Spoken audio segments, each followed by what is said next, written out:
Hi, Bill. How you doing? I'm doing well. This is September 11th edition of blogging, This Week in Blog. Probably not posted till Saturday, but that's when we're taping. Have to apologize first of all.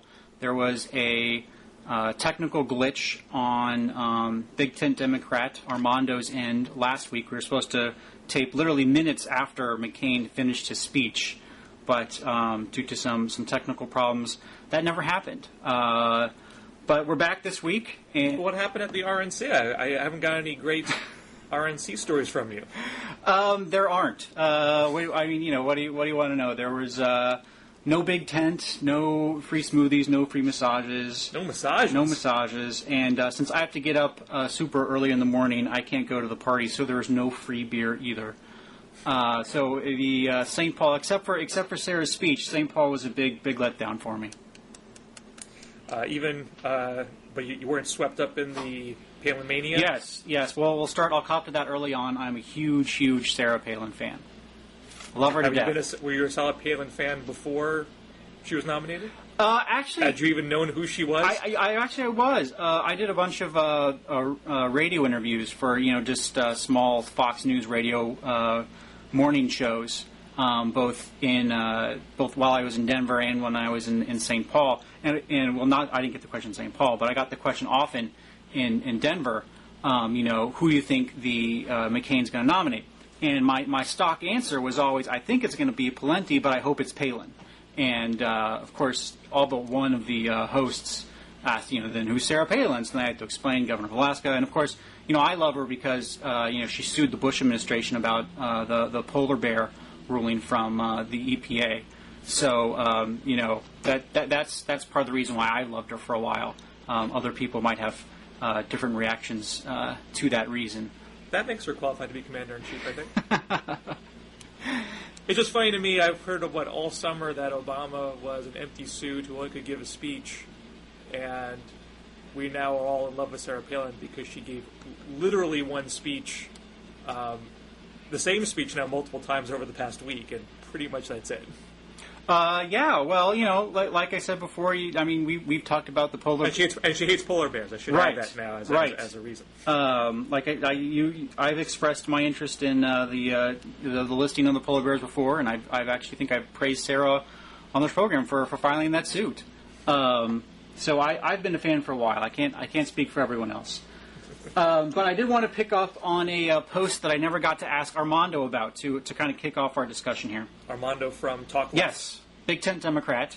An Obama skeptic on the left. No doubt about it. Obama skeptic, largely from the beginning. But he writes this even before, this is after Palin's speech, but before McCain's speech. Of course, the media is now singing her praises.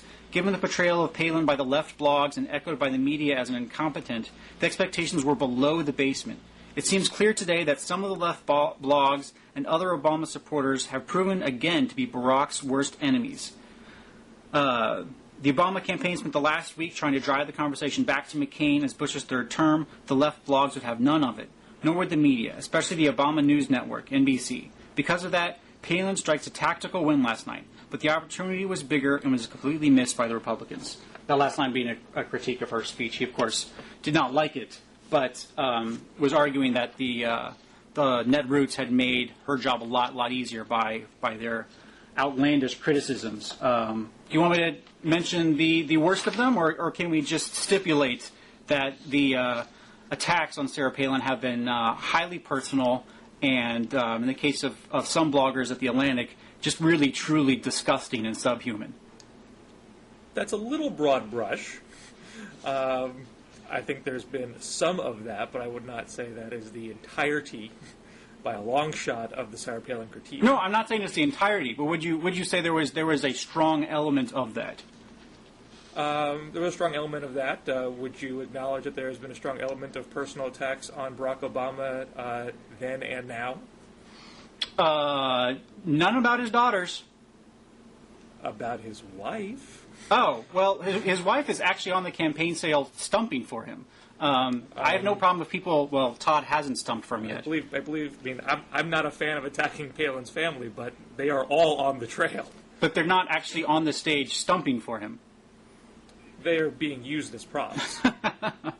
I'm not defending any attacks on them, but I don't think it's a distinction between that and Michelle Obama. Would you say there's a clear distinction between going after a grown woman with an advanced degree who is actually making political speeches and going after her two daughters who just came on the stage for a little while to talk to her daddy on the Jumbotron? Well, again, I don't agree with personal attacks. I don't agree with guilt by association. I don't agree with character assassination. All I'm saying is there has been plenty of that on the right that I've not really seen you or the conservatives get all that upset about. I'm more than happy to be consistent about it and say anything of that nature directed towards Sarah Palin I think is completely out of bounds and irrelevant. Well, let's turn the clock back on this a little bit. Because Rush Limbaugh is still very popular on the right, and I'm still a Rush fan. But I thought he was a big anchor, a big hurt to us, and an embarrassment when he was attacking Chelsea Clinton when she went through puberty.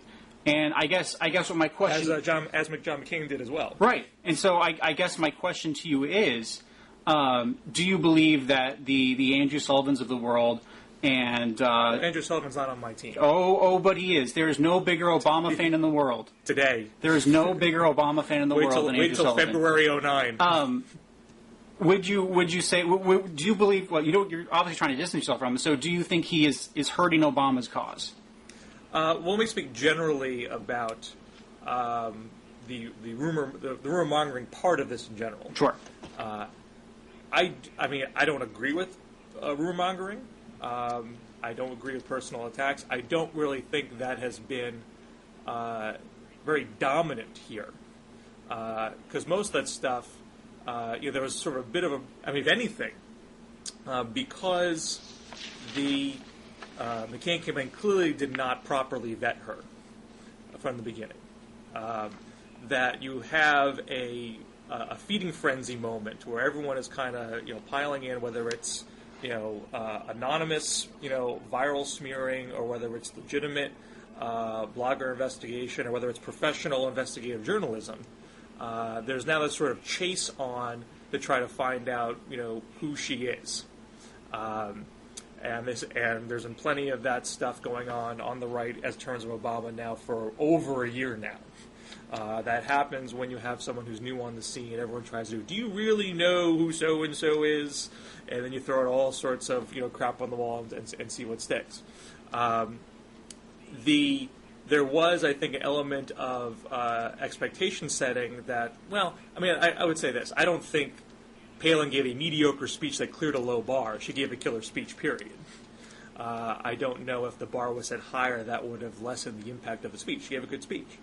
But there's still, I think, some lingering doubts about her readiness to be commander-in-chief that have been put in the bloodstream by the nature of the pick and how it was executed and initially rolled out.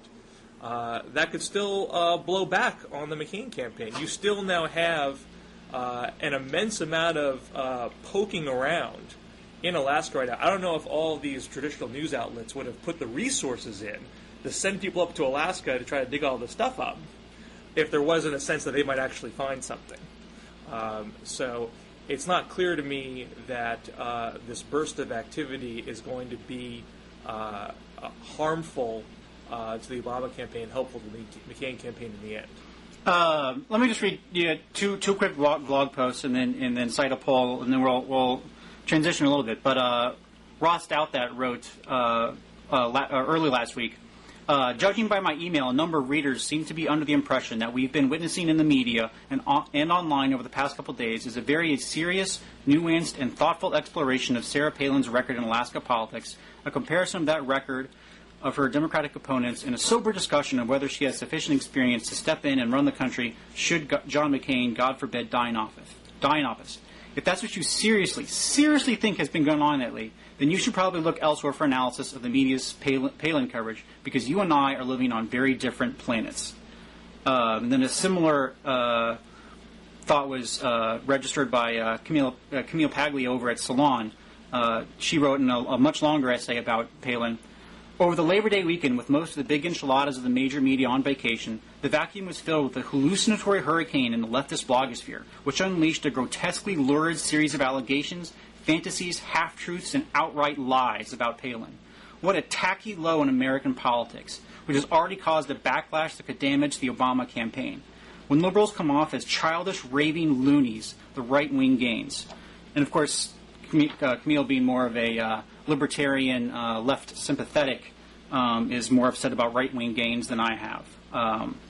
But I'll just cite one more poll, this time from Rasmussen, who did a poll and found that a conservative pollster. A conservative pollster, but according to Nate Silver at 538.com, one of the top 3 most reliable pollsters.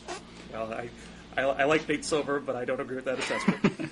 Over half of voters, 51%, think reporters are trying to hurt Sarah Palin with their news coverage, and 24% say those stories make them more likely to vote for Republican candidate John McCain. What days were those polls taken? Oh, that 51% one was, I believe, right around the time of her speech, either right after it or right before it.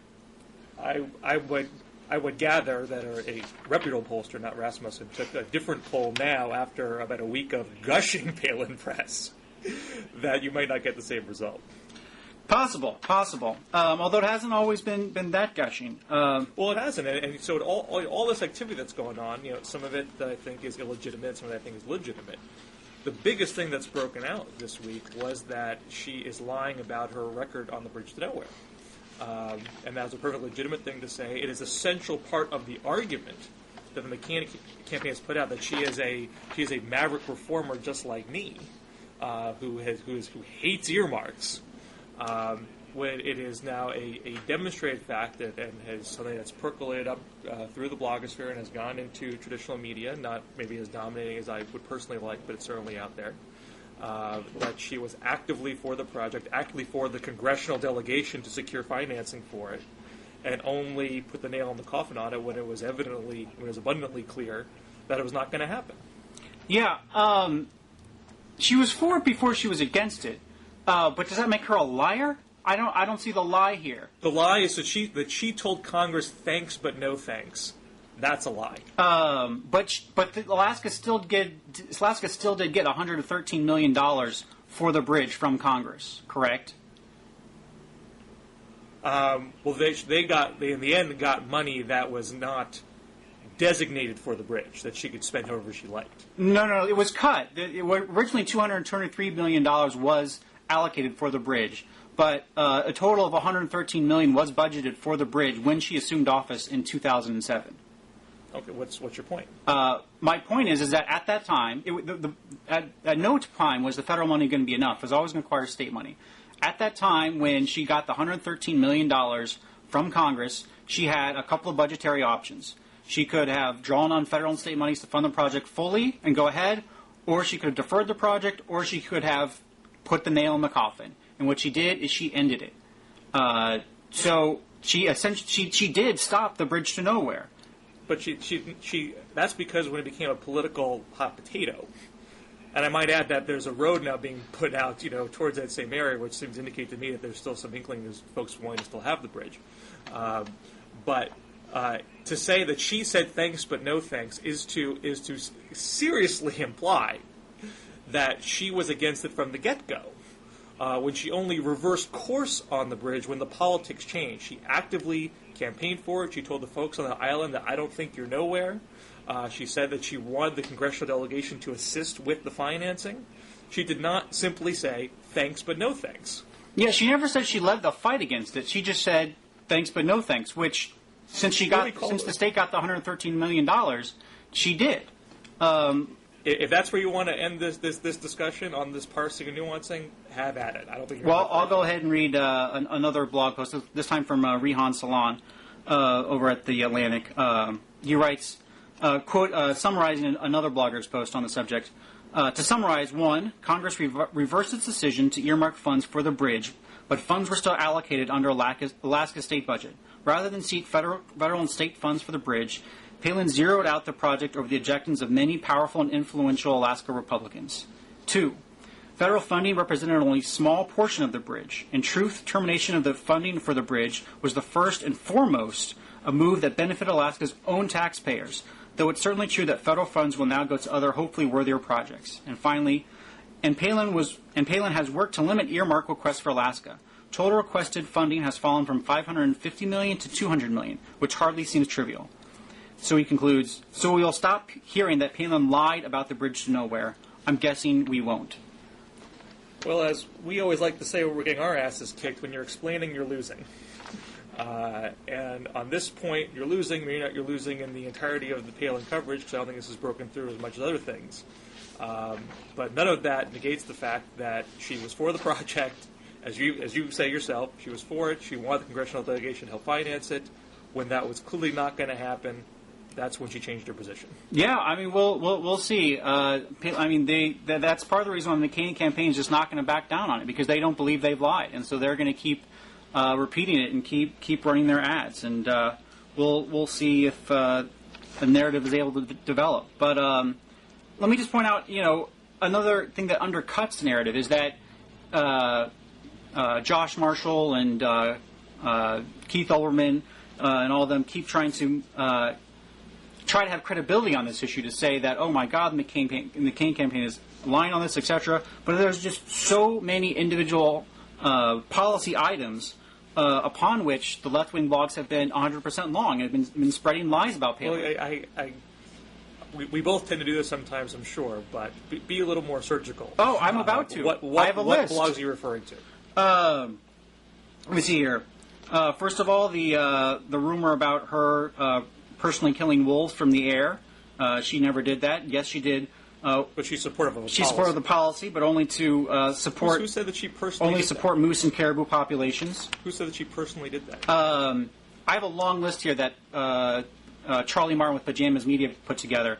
He has all the links, and I will link to that. You can go and see for yourself. I'm just so impressed. I've not seen any blog. I mean, if you have the links, great. I've not seen it. I've seen articles and blogs about her supporting that policy. I've not seen a blog post that has said that she was personally doing it herself, which I really don't see the difference to her. If she supports it, she supports it. If you don't like it, you don't like it. Other ones, she's been accused of being a member of the Alaska Independence Party, which is not true. Well, that's been clarified. That started because someone in the party said so, and bloggers took note of that. And there's been additional reporting done since then that says her husband was a member of the party formerly, registered member. She was not registered as a member, but she attended their conventions and delivered a videotaped message to them as governor. I'm trying to stick to just policy stuff, but so much of what I'm seeing here is actually, dirty personal stuff again. Oh, yes, she didn't cut special needs for funding. That was a big rumor, that she had actually cut funding for special needs kids, which is untrue. She raised it by 175%. I don't know the details about that. Oh, well, I'll put the link up. She did not cut funding for unwed mothers. She increased it by 354%. She did not have a list of books that she wanted banned at the public library. She did inquire about book banning with the librarian, and when the librarian pushed back, she fired her a few weeks later, or tried to. Yes, a month over a different matter. Which she claims. No, she doesn't believe in abstinence-only education. She has supported kids learning about condoms in public schools. Yes. That's a little murkier, I believe. She gave a statement she was against explicit sex ed. Right. I suppose it can be interpreted different ways. Right. The point is, there is a long list of items where the left has gone with stories that have proved either to be 100% wrong or 99% wrong. And as they get up... And this never happens with conservative bloggers. No. Their factual accuracy is always 100%. I'm not going to stand by the factual accuracy of conservative bloggers all the time, but some big names are on the list asserting things that were just not true. People who have run some things wars. That you mentioned there, there's certain things you mentioned that I don't know the full background of things of that budget financing. I have not seen the background on that. But some things you mentioned are things that there was reason to believe they were true. They weren't wholly made up out of whole cloth. And people put out what was known out there, and then further reporting, put some extra context to it. That's not the same as scurrilous rumor mongering and viral smearing, which I agree there has been some of that as well. and sometimes things that have good grains of truth to them have been extrapolated. Like the book banning, for example, there was a viral smear that came out that listed books that she actually tried to ban, which was not true.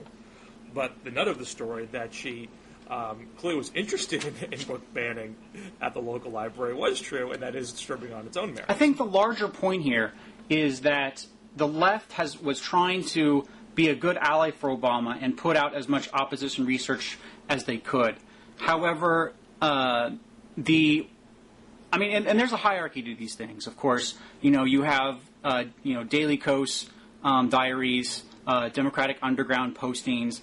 But then you kind of have those are not top-down environments. Individual people can post right. I think you're reading my larger point here is that's all stuff that's kind of out there percolating. But then there are higher elements as you move up that they kind of filter that, like the Josh Marshalls of the world, the Andrew Sullivans of the world, so that you're hoping that what you see on Talking Points memo or on the Atlantic is going to be a bit more nuanced than your wacko at Democratic Underground or some random Daily Kos diary. I think Andrew has swum a little deeper in the rumor pool than Josh has. Well, Josh is posting arrest records for 17-year-olds and claiming that Track Palin was at the same event, insinuating that he has also has trouble with the law, even though Josh has no proof of that. Well, Josh is an investigative reporter, and he has a good track record of that. He had an integral role to play in the prosecutor purge scandal, which was really more connecting dots than actual investigative reporting. Connecting dots I would say is part of that. Nevertheless, I think he's developed a good credibility for himself.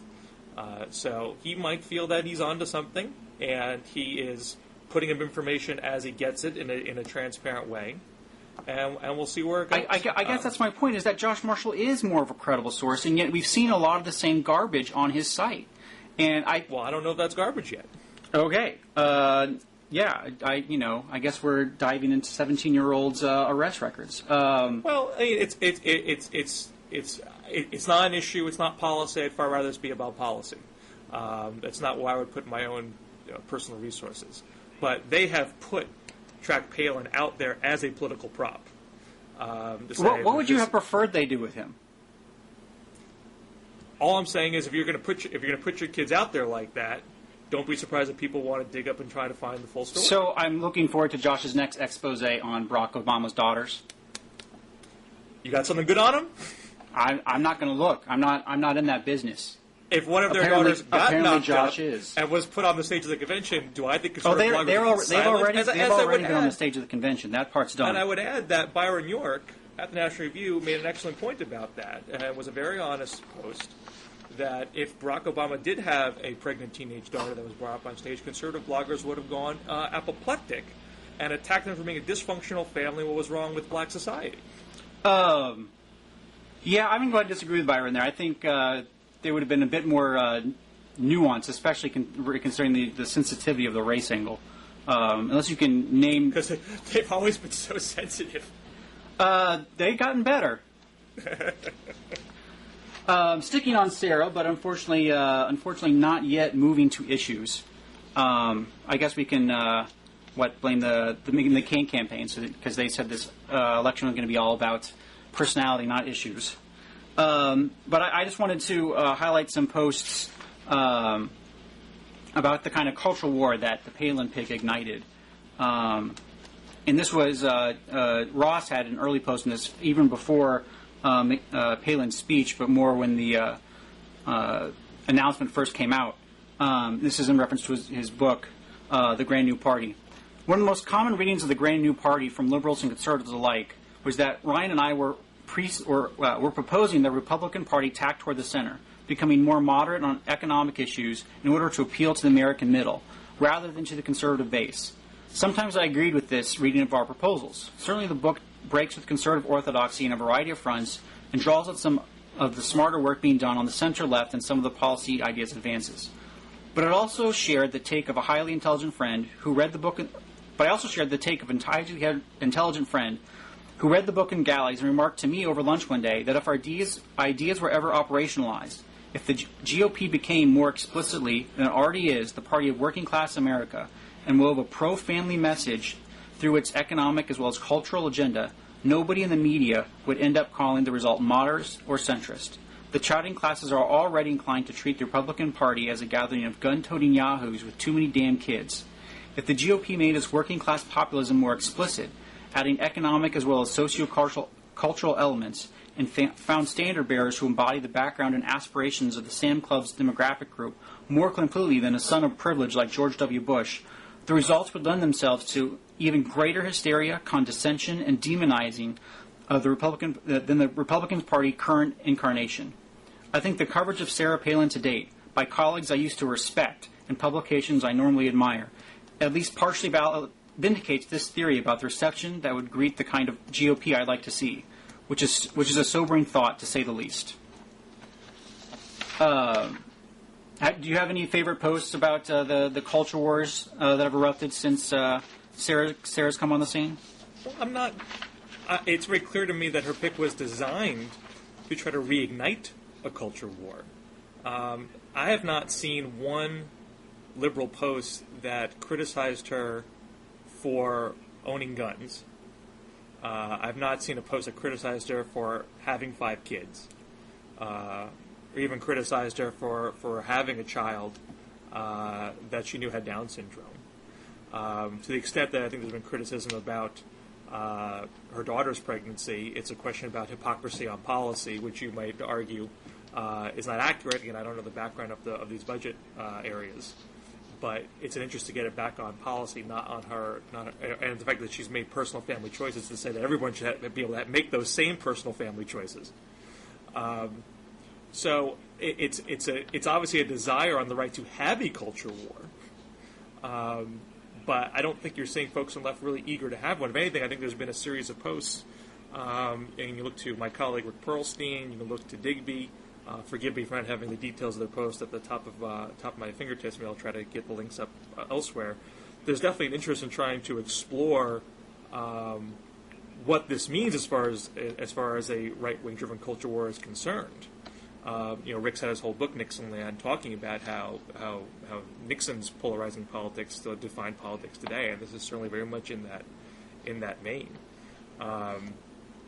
But there's, I've seen David Brooks try to talk about how the left is being so condescending about this working class family, and I think that's wholly fabricated. And if anything, how it even plays out politically, even the swing state polls that just came out this week, Obama is winning with folks under $50,000, earning $50,000 or less in the battleground states, and losing, in some cases, above that. So it's not even a question of even losing that demographic. It's all this perception of losing that demographic. Yeah, I think, especially when you look at a lot of the posts on the left about Sarah Palin, they just not all, most of them seem to have a kind of a dripping condescension. And Megan had another post on this. And how would you characterize the overall tone of conservative posts about Barack Obama over the past year? Loving adoration. But anyways, on to Megan's post characterizing these thoughts. I'm surprised, though I shouldn't be, of course, that any number of liberals who are presumably comfortable with concepts like unconscious discrimination and privilege when it comes to race have not even stopped to consider that some of these same things might be operating here. Let's be honest, coastal folks. When you meet someone with a thick southern accent who likes NASCAR and attends Bible church, do you think, hey, maybe this is a cool person? And when you encounter someone who went to Eastern Iowa State, do you accord them the same respect you give your friend from Williams? I think that's an insulting and offensive and bigoted post. Really? Yes, absolutely, 100%. Wow. Well, then we live in different realities. No, I mean, I've been to a couple parties since I got back to D.C., and my friends here in D.C. are mostly kind of more liberal, single people my age. And when they talk about Sarah Palin and from Alaska, they just really, I pick up on this act like, oh my God, she went to Idaho. She took 7 years to graduate college. Can you believe what she did with her family? The post struck home for me. It definitely spoke to stuff I've experienced in my life. Maybe maybe we just travel in different circles. Well, look, I'll be honest. I know individual people like that. But to completely broad brush it and say that this is a dominating factor of not just folks on the left, but folks who live, on the coast or in the Northeast or in California or whatever, I find it highly, highly offensive. But you would at least admit that many in Red America feel this condescension, even if you believe it's not there. No question. Okay. And so it's your belief. It's your belief they're just making it up. It's a figment of their imagination. Well, it's like anything. You can find grains of truth in a lot of things. I watch a lot of country music television, Great American Country. There's definitely a theme through a lot of country music videos playing upon those resentments. There's no question there's a perception out there. And like anything, I'm sure there are individual examples of that feed the overall perception. Absolutely. But what you see as a political tactic, and I'm not saying, saying that Megan's doing this tactically, that may not be her intention here, but I think in the higher echelons of the conservative movement, there's a political tactic to try to fan the flames of these resentments, pin them on people even when they haven't actually been uttered. I heard people talking about how Howard Dean and John Kerry were so condescending to people in Red America when they literally had never said one single thing that ever even come close to that, but just trying to feed a perception of it. And it's something that Ronald Reagan never did. As much as I am not a Ronald Reagan fan, you go back to his convention acceptance speeches. He would explicitly say, he would have like a sort of "this land is your land" kind of riff, that whether you're from New York or California or Texas or whatever, we're all behind the same America ideal. There was never any kind of isolation or polarizing in Reagan speeches about let's attack San Francisco, or let's attack Hollywood, or let's attack New York. That was never Reagan's approach, but it's been. Also, Reagan was definitely open to bringing in new groups within the Republican Party. He specifically said, we need to bring in the working class. Workers, union members. He did other polarizing things. There's plenty of that welfare queen stuff was plenty polarizing. His most famous speech, talked about far-off elites in ivory towers ruling our lives, which is code. Reagan wasn't geographical about it. Well, far-off, distant elites. I mean, I know what he's talking about then. He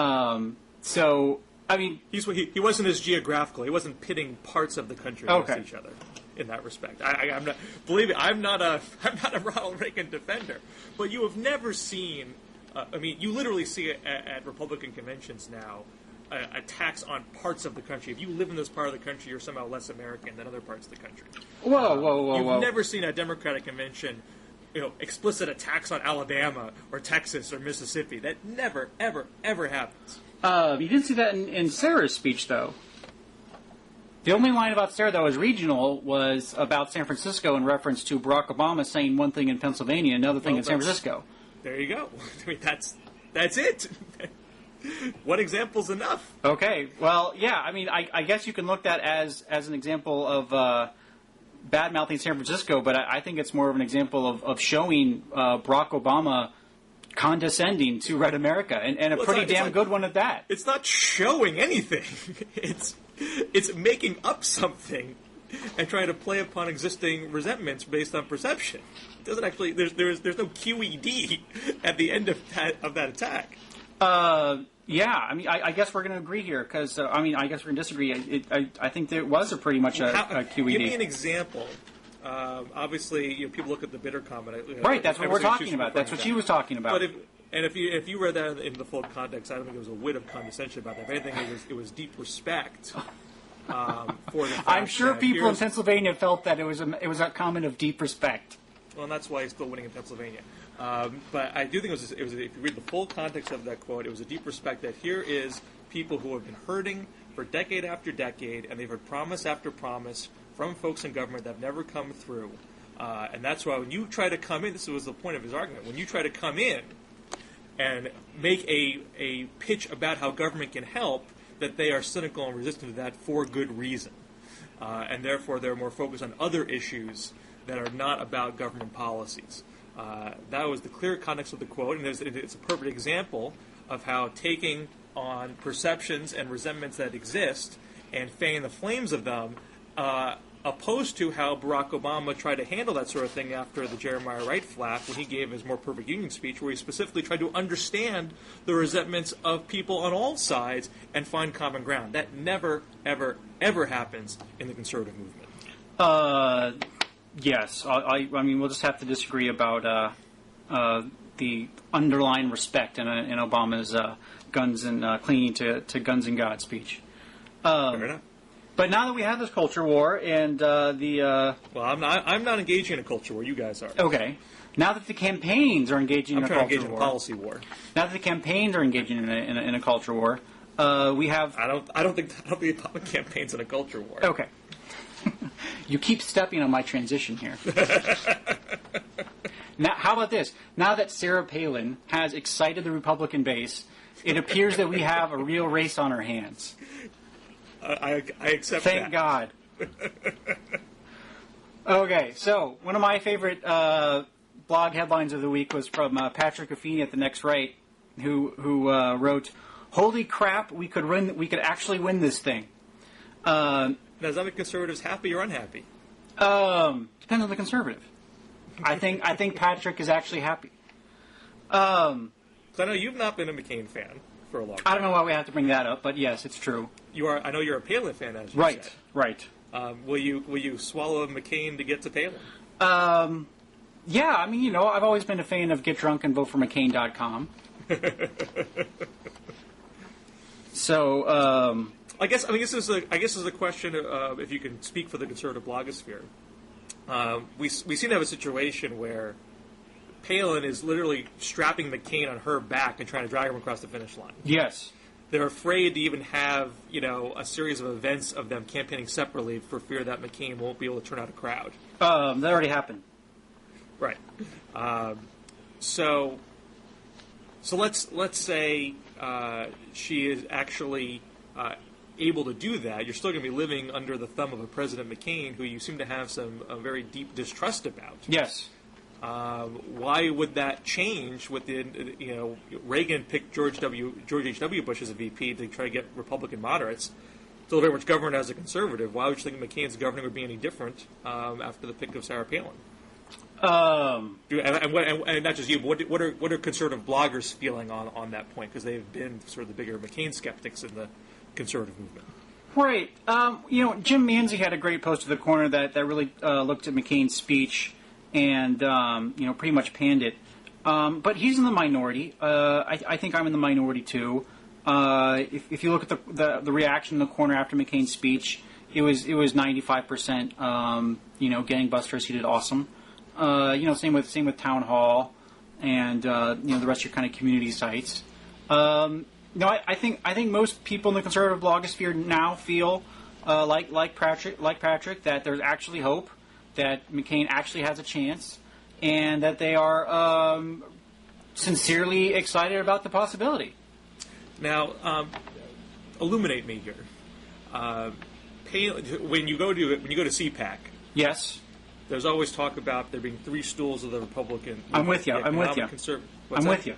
The economic conservatives, the national security conservatives, and the social conservatives. Right. They need all three. It's really kind of more Romney's formulation. I mean, Romney definitely was. I always felt Romney trying to echo the CPAC line, not vice versa. But it seems to be embraced as a concept. The classic Reagan line is more of just the social conservatives and the libertarian conservatives, market conservatives. Mm-hmm. But I think you've seen since 9/11, there's all of a sudden been a third leg on there. Now, we all know that Palin has rallied the social conservatives. Right. Is there a sense from bloggers who more identify as economic conservatives or national security conservatives, how do they feel about Palin?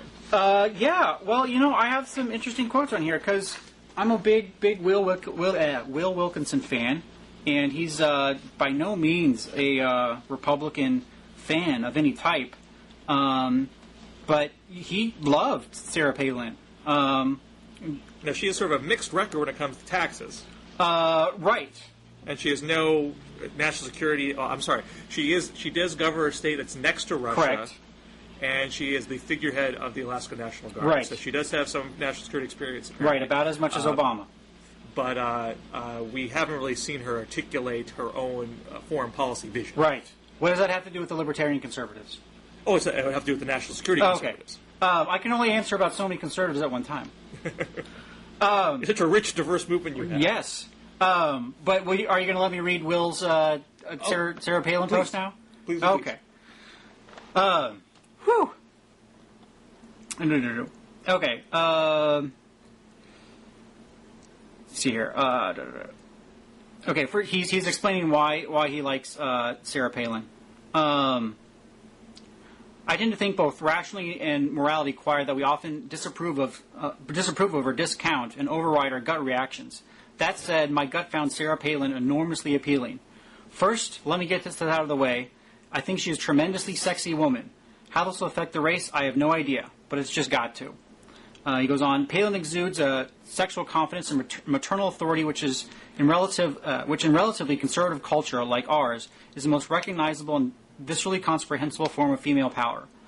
When a guy with a buzz cut says jump, I say screw you. When a woman like Sarah Palin says jump, I'm inclined to differentially inquire into the requirements of this jump. He goes on, biology is heavily strained through the filter of contingent culture and identity. That Palin reminded me of my school teachers is a matter of how her acquired manner and her presumptions beneath them, a manner of upper Midwest sounding accent. I'm from a small town. She's from a small town. And damn straight, people who start at the University of Idaho are every bit as smart as you snide, elitist Ivy League cosmopolitans. The overwhelming Republican delegates interviewed after the speech were at a total loss when asked to pin down specifically what they had liked about Palin's address. What they had liked is that they saw a feminine yet powerful conservative Christian mother, someone they understand, someone they would like to have as a friend, and someone they would like to be. So as you can see, for Will, it was more of just a cultural sameness that appealed to him with Sarah. And Megan, who is mom of a similar demographic, interviewed her and found just the same reaction. She concludes, Sarah Palin just delivered that vote in Wisconsin and Iowa, Ohio, and Western New York. She just invigorated the base, and yes, in this election, turnout will matter. She did a really good job. I may not like what she stands for, but I have to acknowledge its power, and yes, that frequently the coastal elites earn the revulsion of Middle America. They don't, to coin a phrase, hate us for our freedoms, our homosexual coddling, abortion-loving ways, etc. They hate us because we act like we think we don't deserve to rule them. So I think you have a lot of kind of more libertarian types who just kind of like her feistiness and like the fact that she's willing to take on a elite consensus, which kind of has a libertarian strain within it. Just so much that drives the conservative movement is what they think will annoy liberals, as opposed to actual beliefs in policies. Well, I mean, it's not like Megan and Will don't have tons of real beliefs and policies. I'm sure they do, but they've now pinned their hopes on someone who has a scant record on them. They both said they really liked Sarah Palin. I don't think either of them said that they are ready to vote for McCain. Just want to make that clear. Speaking of McCain, who I hear is running for president. Yes. I think he's on the ballot. The other thing I wanted to point out before we wrap. Is there something else we got to mention before we wrap up? Oh, there's some other stuff. I just wanted to. I was going to highlight Patrick's post about McCain having a real shot here, but I also just wanted to point out that there really is, I think, a firewall of 4 states that even though McCain is leading a lot of national polls, we just haven't seen him gain, and he needs a state to win. Not only does McCain have to hold on to, he has to win all of these: Nevada, Ohio, Virginia, Missouri, and Indiana. But those are Bush red states. Right. Not only does he have to hold all of those, but then there are 4 states where he's still, after this bump, currently losing, and he has to win at least one of these. Colorado, where Pollster.com still has him down 2 points. Real Clear has him down 1.4 points. Michigan, where he's down 2 points in both Pollster and Real Clear Politics. New Mexico, where Pollster has him down 5 points, and Real Clear Politics has him down 2.3 points. in Pennsylvania, where it's pretty much the same. Pollster has him down 5 points, and McCain is down 2.3 points to Obama on Real Clear Politics in Pennsylvania. So even after this bump, those are 4 stalwart Obama states that I just still don't see McCain poking through. Is you saying this or Patrick? No. Patrick is saying we could win. This is just me That's saying. Your counter. This is just me saying that there's an Obama failing stuff. I think of these 4 states that I just don't see McCain bursting through. I am.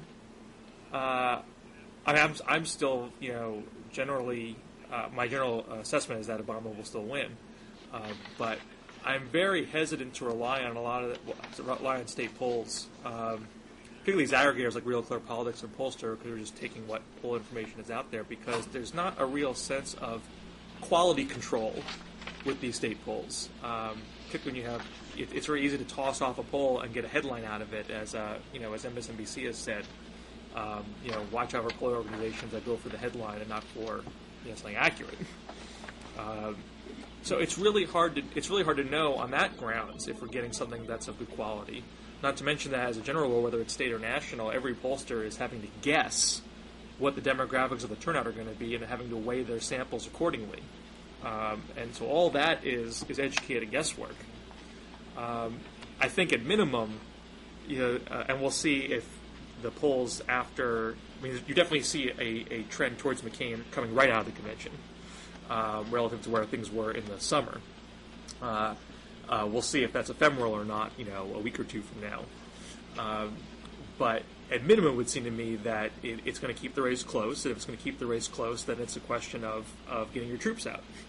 And unless something dramatic happens where someone really breaks away, something happens in one of these debates or there's an external news event or the like, scandal drops on somebody, I imagine it's going to be a ground game. I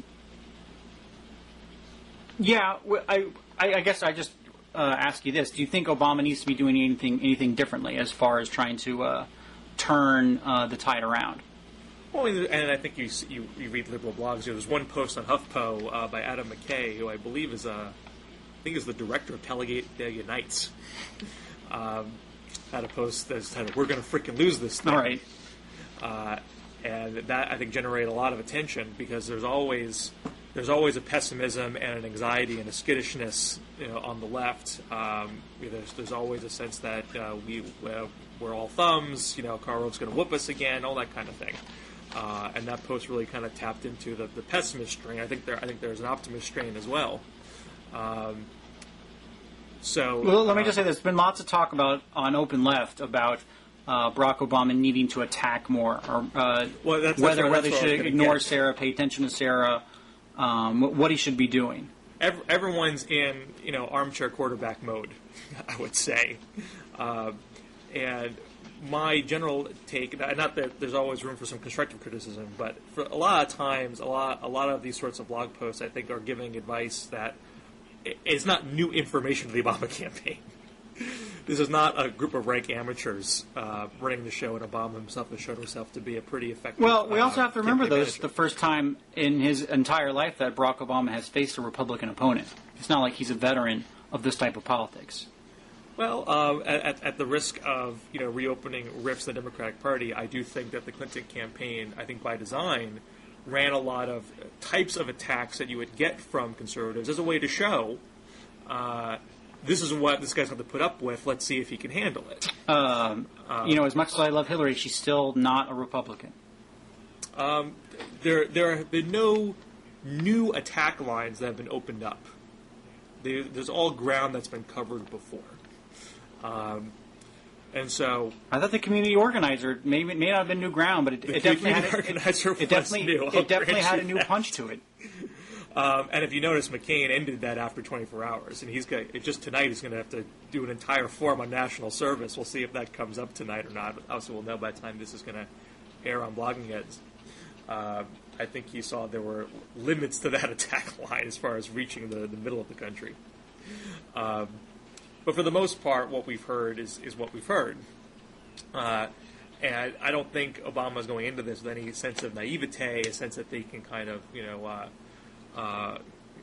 coast his way through. You don't think he's looked kind of reactionary and flummoxed recently? I think he has. I think he has looked reactionary. I think the Palin pick made them pause. I think they didn't want to do something hasty in response. I think it's sort of indicative of the way Obama approaches things in general. He's not someone who's a quick trigger finger kind of guy. And so they want to take a pause and make deliberate action. But I think they know full well how media cycles work. I think they know that you have to be forward-leaning if you're going to win a news cycle. You can't be reactive all the time.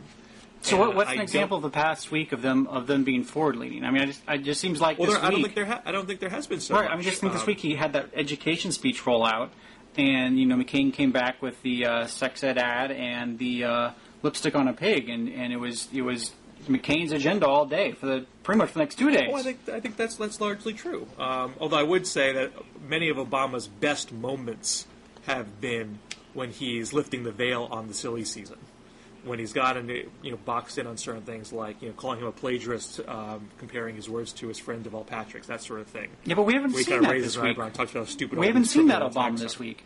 We haven't seen that Obama this week. Oh, we saw that yesterday when he saw with lipstick on a pig stuff. I think he basically ended that news cycle with that. And so we'll see if that has any political ramifications for him positively in the next few days.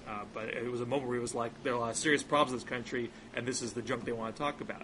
That thing has worked for him in the past before. That's still reactive. But it's a pretty good reactive where it turns the tables a little bit. But all I'm saying is I would be highly surprised if we go through the next 2 months with Obama constantly on the defense. I think they've just been a smarter campaign than that. So I see no reason why they would go dumb all of a sudden. Fair enough. I will just go ahead and recommend David Sirota post on advising Barack Obama to ignore Palin and go after John McCain on NAFTA and Iraq. I think Obama needs to start hitting back. If I was in that campaign, and start owning some news cycles from here on out. But that's just me armchair quarterbacking. I don't think you want McCain to win deep down. Yeah, we can talk about that offline. No, you're a Palin 2012 guy. Palin Jindal 2012. Okay. We will talk again soon. Okay.